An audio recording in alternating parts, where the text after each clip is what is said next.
साथियों नमस्कार।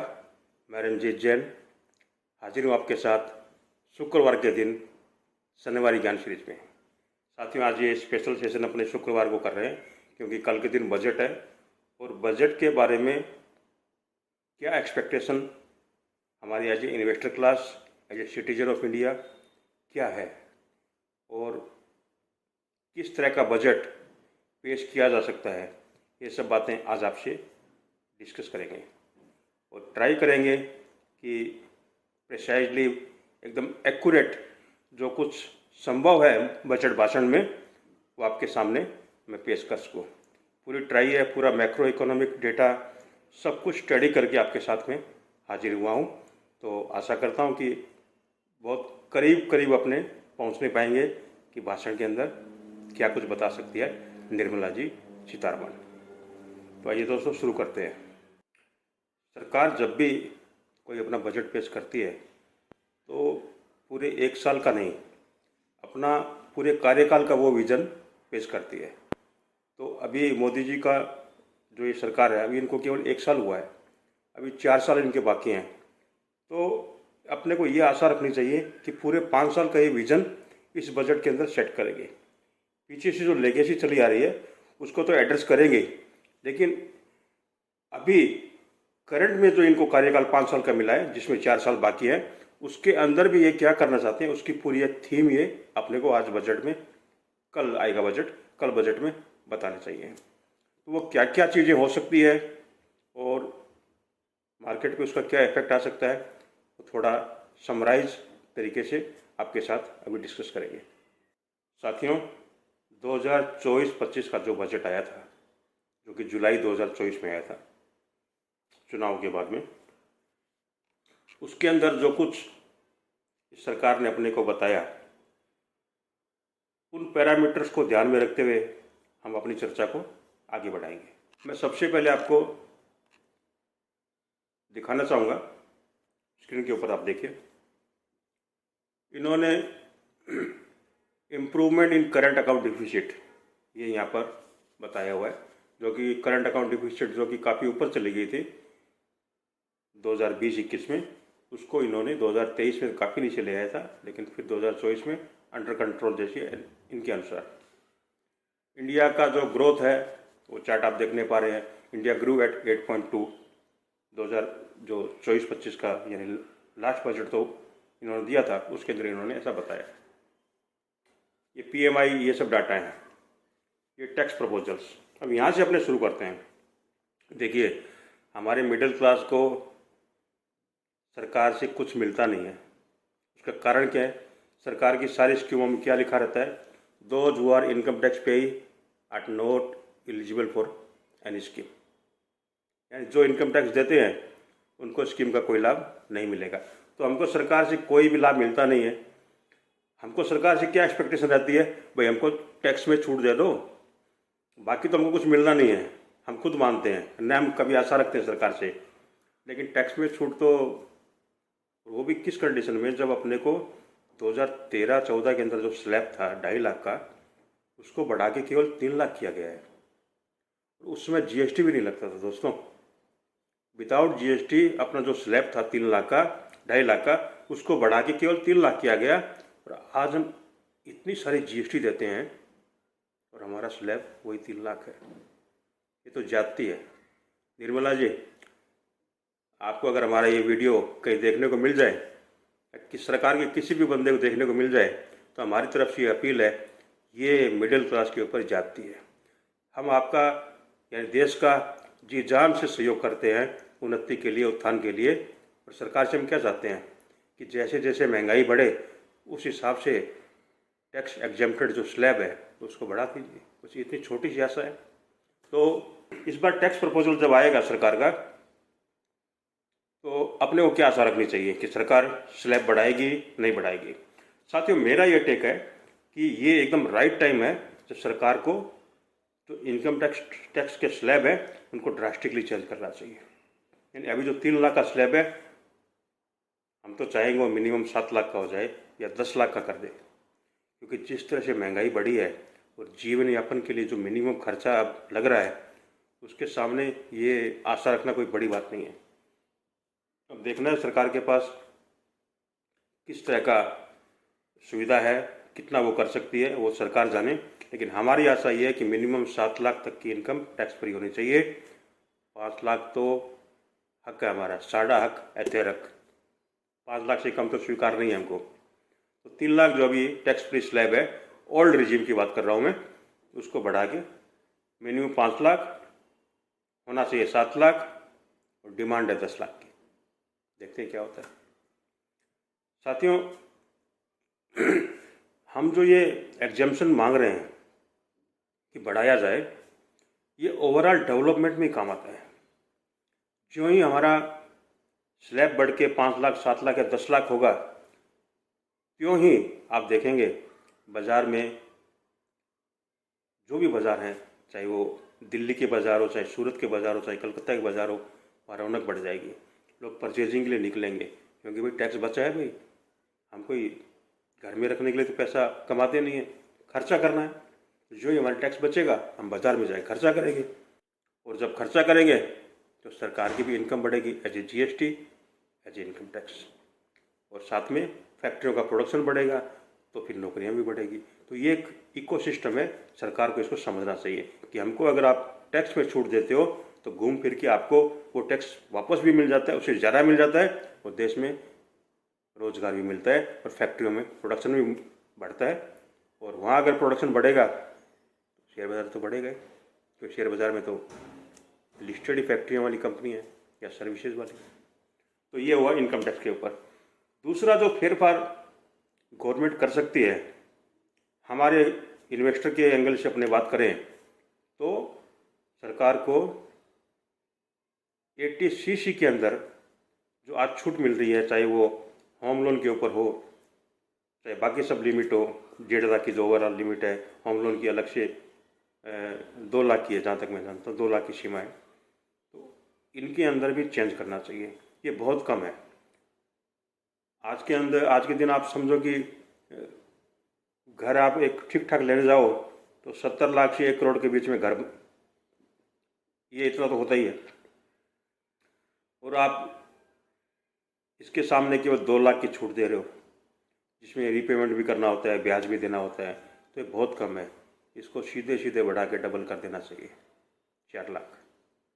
और 80C के अंदर 1.5 लाख ये है, प्लस कुछ स्पेशल प्रोविज़न और करो कि आप अगर इक्विटी मार्केट में इन्वेस्ट करते हो तो उसके अंदर 50,000 की छूट और एक्स्ट्रा देनी चाहिए 80C के अंदर। तो इससे देश के अंदर कंपनियों को पूंजी भी मिलेगी, इन्वेस्टर का टैक्स भी बचेगा, और शेयर मार्केट में जो FII की सेलिंग चल रही है ना, उसको संभालने का एक और तरीका भी मिलेगा। तो मैं तो ये चाहूँगा कि सरकार 1.5 लाख की लिमिट को बढ़ा के 2 लाख करे 80C में, जिसमें 50,000 का स्पेशल प्रोविज़न एक इक्विटी इन्वेस्टमेंट के लिए हो, और होम लोन के ऊपर जो अभी 2 लाख है उसको बढ़ा के डायरेक्ट 5 लाख कर दो। सरकार को कुछ फ़र्क नहीं पड़ेगा।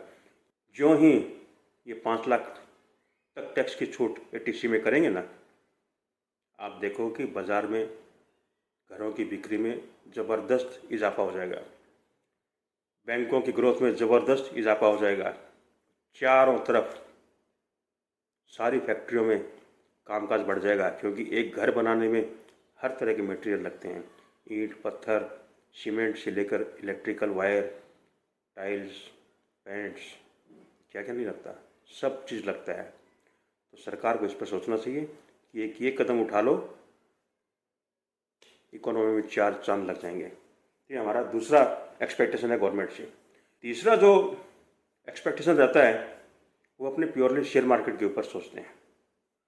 शेयर मार्केट में अभी लॉन्ग टर्म शॉर्ट टर्म के अंदर गवर्नमेंट ने पिछले बजट में काफ़ी कुछ इधर उधर कर दिया, और वो कुछ चेंज ऐसा था जो कि बाज़ार को बिल्कुल भी पसंद नहीं है। उसकी वजह से आप देख रहे हो शेयर बाज़ार में क्या हालत हो गई। तो मैं ऐसी आशा रखता हूँ कि long term capital gain tax जो 12.5% है वो घटाया जाएगा, उसको 10% किया जाएगा। और मेरा ऐसा मानना है कि लॉन्ग टर्म के अंदर भी सरकार हो सकता है 2 कैटेगरी कर दे। एक तो प्रेजेंट वाली, 1 साल तक आप रखते हो, लॉन्ग टर्म हो जाता है, और उस पर 12.5% सरकार टैक्स लेती है। और मेरा ऐसा मानना है कि वो 12.5% से घटाकर 10% कर देगी। दूसरा, एक नई कैटेगरी सरकार इंट्रोड्यूस कर सकती है, मेरा ऐसा कट फीलिंग है। वही ये है कि अगर आप 3 साल तक इक्विटी को होल्ड करते हो तो फिर आपको कोई टैक्स नहीं देना है। यानी आप इक्विटी को 3 साल होल्ड करने के बाद में अगर सेल करते हो तो सुपर लॉन्ग टर्म, एक नया टर्म दे रहा हूँ मैं इसको, सुपर लॉन्ग टर्म वो आपका हो गया, और उसमें आप सेल करोगे 3 साल बाद में तो आपका लॉन्ग टर्म टैक्स 0 हो सकता है। ये सरकार ऐसा करेगी नहीं करेगी मेरे को नहीं पता, मेरी जो फीलिंग आई है वो आपके साथ शेयर कर रहा हूँ। ऐसा होना चाहिए ना, आप कमेंट में मेरे को बताना कि मैं सही कह रहा हूँ या गलत कह रहा हूँ, ठीक है। इसके बाद में एक चीज़ और है जो कि शायद सरकार को कर देनी चाहिए, वो है डिविडेंड डिस्ट्रीब्यूशन टैक्स। ये अभी 2 जगह डिविडेंड के ऊपर टैक्स लिया जा रहा है, कंपनी को भी टैक्स देना पड़ रहा है और उसके बाद में इन्वेस्टर के यहाँ आता है उसको भी टैक्स देना पड़ रहा है। ये गलत है, डबल टैक्सेशन नहीं होना चाहिए। सरकार शायद सुने और डिविडेंड के ऊपर जो टैक्स कंपनी के यहाँ लगता है उसको हटा दो, इन्वेस्टर के यहाँ टैक्स कर दो, या केवल कंपनी पे रखो। इन्वेस्टर को जितना भी टैक्स मिलेगा वो टैक्स फ्री होगा। आप बड़े लोगों को छोड़ना नहीं चाहते, कोई बात नहीं, आप उसमें लिमिट कर दो। साल का 5 लाख तक का डिविडेंड अगर कोई इंडिविजुअल को मिलता है तो वो टैक्स फ्री रहेगा, सारे नॉर्मल इन्वेस्टर उसमें कवर हो जाएंगे। और 5 लाख के ऊपर किसी को डिविडेंड मिलता है तो उसको टैक्स में डाल दो, आपका दोनों पर्पज सॉल्व हो गया। छोटे इन्वेस्टरों को लाभ भी मिल गया और जो बड़े हाथी हैं उनको टैक्स भी लग गया। सुनिए वित्त मंत्री जी, आपको एक मैं काम का सुझाव दिया है, मान लीजिए इसको। तो साथियों, ये अगर गवर्नमेंट कर देती है तो ये बात तो छोटी सी है लेकिन बाजार में धमाका करने वाली है। इमीडिएट कुछ भी हो सकता है बाजार में भी ऊपर की तरफ। इसके बाद में जो एसटीटी वगैरह जो लगता है वो हालांकि ज़्यादा है बट वो ज़्यादा इम्पैक्ट नहीं करते हैं, वो अपने को परेशान नहीं करते हैं। ठीक है, गवर्नमेंट ले रही है, उसको भी तो कहीं ना कहीं से रेवेन्यू चाहिए, हम कोऑपरेट करेंगे वहाँ पर। तो अब कुल मिला के ये तो हो गई अपनी एक्सपेक्टेशन। अब बात करते हैं कि सरकार क्या सोचती होगी, उसके दिमाग में क्या होगा। सरकार एक थीम कोई भी सरकार नहीं भूल सकती, खासकर मोदी जी की सरकार तो एकदम नहीं भूल सकती, वो है इंफ्रा डेवलपमेंट। तो ये बात आप नोट करके रख लो। इंफ्रा डेवलपमेंट में पिछले बजट में 11 लाख करोड़ का जो प्रोविज़न था उसको मेरे ख्याल से 5 से 7% और बढ़ा सकती है सरकार। यानी 11,000 समथिंग था, वो बढ़ा के लगभग 12 लाख के लगभग हो सकता है, जो कि आज के परिस्थिति देखते हुए ठीक है। और अगर 12 लाख से ज़्यादा का फिगर देती है तो सुपर डुपर है। डिफेंस के अंदर जो एक्सपेंसेस है उसमें भी 8 से 10% हो सकता है, ज़्यादा भी 8 से 10% की बढ़ोतरी होगी, उससे ज़्यादा भी हो सकती है। और ये होना ही है, इंफ्रा और डिफेंस, इसके ऊपर कोई क्वेश्चन मार्क नहीं लग सकता, ये तो करने ही पड़ेंगे। तो ये 2 चीज़ श्योर है, इस पर जो एलोकेशन है वो बढ़ने वाला है। तो ये 2 सेक्टर तो आपको पता ही चल गए, डिफेंस और इंफ्रा। इसके अलावा देखिए रूरल एंड अर्बन डेवलपमेंट, ये दोनों पर सरकार का हमेशा खास फोकस रहा है। जो ग्रामीण इलाकों में फैसिलिटीज़ है उसको अपग्रेड करना, जो रूरल के अंदर फैसिलिटीज़ है उसको स्मार्ट सिटी के माध्यम से अर्बन में जो फैसिलिटीज़ है उसको स्मार्ट सिटीज़ के द्वारा शहरों को नवीन करना, ये गवर्नमेंट का फोकस रहा है। तो ये फोकस गवर्नमेंट का हटेगा नहीं, इस बार भी रहेगा।